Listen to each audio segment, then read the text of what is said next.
Hey everybody, so real quick on this transmission, I want to point out something really interesting.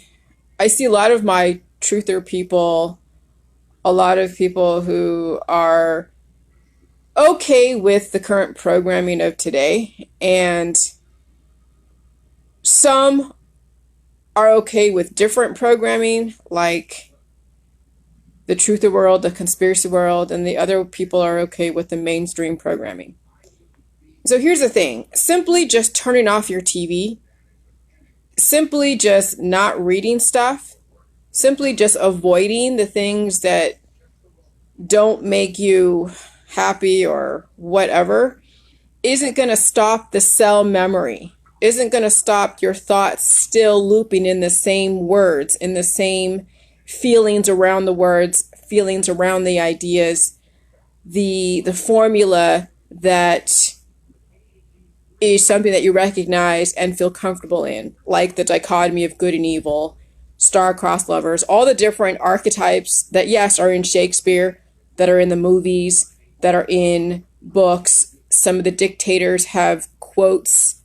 Some of the Buddhist monks have the same quotes as the dictators. There's quotes from Jesus, quotes from different gurus from years and centuries past. So my whole point is that we still take the ideas, still take the thought processes that are out there, but have a different outcome, okay? Have a different end result. And what do I mean by that? Well, the ultimate, right, for people's lives are life and death. It's either you stay alive or you try to prolong your life until there's death, or you be okay with death. And no one wants to die today, no one wants to die tomorrow, but they want to die someday. What would happen if we took that programming out of Shakespeare? We took that programming out of the movies. We took that programming out of politics, religion, and science. And so when the truther says simply just turning off your TV is going to solve everything, no, it's not. Because again, cell memory, comfortable feelings, familiar feelings in formulas that have been taught to you since day one.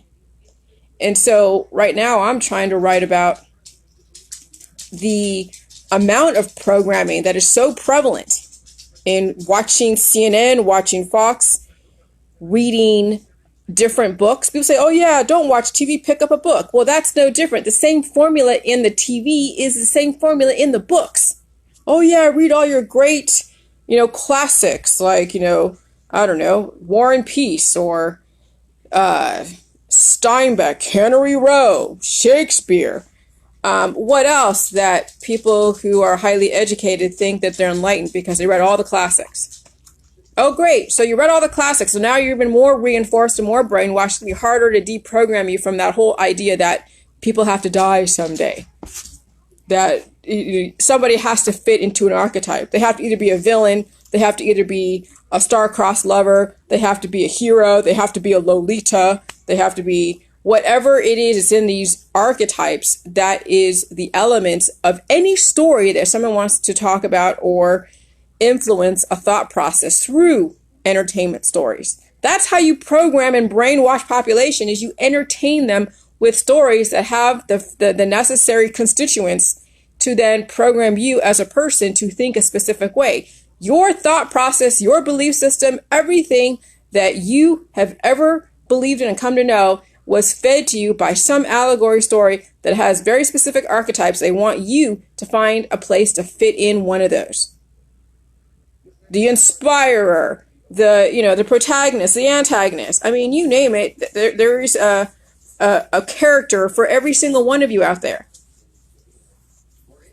And so I'm now waking up to, I just look at what is revered in our society. Oh, great works of literature. Yada, yada, yada, yada, yada. Oh, yeah. I'm so enlightened. I'm so educated. Or I'm so indoctrinated. I'm so brainwashed. I'm so proud of how many classics, how many scripted texts mass produced to brainwash a nation Now, yeah, there is no glory really anymore in the educational system, in the classical text. Yeah, I mean, Charles Dickens, great, he talented, they're great with words. They were great with words back in the 15th, 16th century. And today they're great words. That's why they teach Shakespeare in college. That's why they teach all these great works of literature in college, especially in the West. Okay? I mean, it's not a coincidence. It's not anything really extraordinary that they're regurgitating and recycling the same thought process from the 15th century, 14th century to even today. That's why humanity keeps looping in the same stupid revolutions. Oh yeah, revolution, fight for your rights, fight for your freedom, fight for your whatever. The same shit, different day, different time, same stuff. Even the Mayans had really advanced technology. I mean, I've seen some stuff on Facebook where the Mayans, had some pretty interesting, intricate stuff. And we are, obviously reinventing the wheel with advanced technology. We think it's advanced thought process, but when you're only living to 100 years, of course, everything you're listening to that's different than what you grew up with is an advanced thought process. No, it's been regurgitated. It's been recycled. There is nothing that you're saying and doing that is anything original, anything new that has not been done before years and years and years and years ago. So now let's change the programming. Instead of saying, oh yeah, it's okay to die. It's okay to keep mass producing children on bodies that are not aligned. But let's change the programming. But it's going to be hard to change the programming when most of your friends and family are still buying into Shakespeare, are still buying into Fox CNN, the pro and the for type dichotomies. Oh yeah, I'm a pro-vax. Oh, I'm anti-vax. Oh, I'm pro-GMO. Oh, I'm anti-GMO. I mean, that's the same stupid formula that you have been, that's been shoved down your throat since day one. And then it keeps you looping. And then guess what? You die in the end anyways. It's not a happy ending. But it's funny how it's ironic how most movies, it's always a happy ending. But ironically, your ending is a sad ending because you haven't changed your biochemistry. You haven't taught your children to change biochemistry. You haven't taught your husband or wife, or you haven't even introduced them to J-juice or had them stay on it long enough to see any kind of difference. So guess what? The ending is not going to be as happy as it is on freaking TV. The sitcoms, the movies, everything that's so entertaining. Oh no, it's a really sad, horrible, grim ending for most of you, if not all of you that are not doing J-juice. So, I'm trying to point out the major programming in our society, and one of the biggest ones is the false dualities, the good versus evil, the pro versus con, pro versus anti.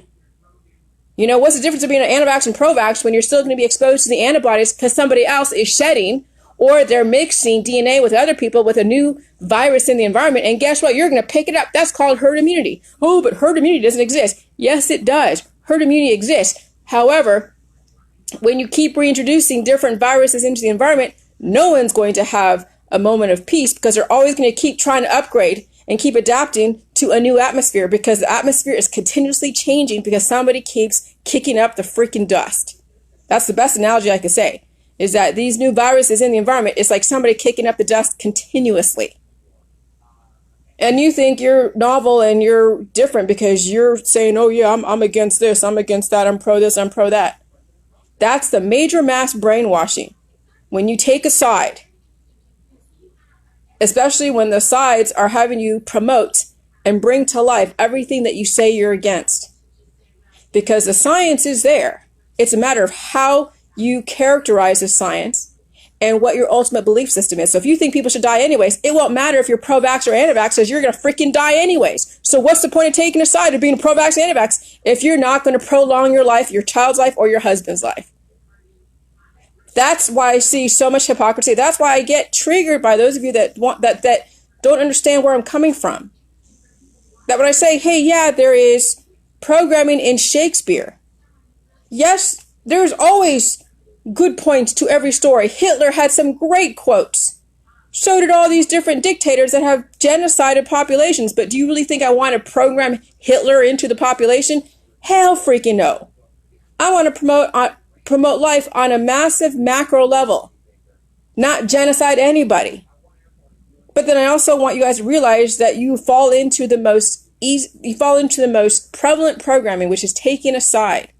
As soon as you take a side, you have lost all credibility and you are imbalanced. And you're not exemplifying someone that's going to want to change their future. They're just going to keep recycling and regurgitating and teaching their kids the same thing. And then there's going to be no difference. And then your kids are going to have a shortened lifespan because you haven't gotten out of that biochemical thought process. Because the programming out there on TV and movies and books and whatever is being reinforced by your biochemistry, by the vaccines that you will be exposed to. Even though you don't take the vaccines, your friends and family and your community, it's airborne. You can't get away from someone that's been vaccinated. For those of you who think that not getting a vaccine is going to be your, like, you know, your saving grace. No. The saving grace is doing Jilly Juice and changing your biochemistry so you can handle the aggressive environment regardless of who does what in their personal life. That's the saving grace. But some of you haven't even changed the salt. You're still with the pink salt. You're probably not even doing J juice. And you think that what you're doing is going to last for a long time. Well, I'm sorry, but the environment and the politics and the world is changing. And if you're not adapting to it and changing your biochemistry with it, you're going to be upgraded out of existence. And so will your children. Because I'm telling you, your kids are not going to be able to handle some of the crap that's going to be coming out down the line. And just because you're anti-vax, you don't get a vaccine, does not mean that they're going to escape the atmosphere. Because you can't keep your kids in a bubble. You can't sit in a bubble. And neither can your husband or wife or your mama or your daddy. So you got to understand how the programming is not only in the TV and in the books and in the magazines and in the movies, but it's also being reinforced through your biochemistry, through the people around you that are going to try to pull you into their for and against. Democrat, Republican, anti-vax, pro-vax, chemtrail versus non-contrail, 5G versus 2G, whatever, you name it, it's the same shit. It's the same freaking formula everywhere. So recognize that. And if you really truly want to change the future, you got to change your biochemistry and change the way you speak. My 2 cents. Bye.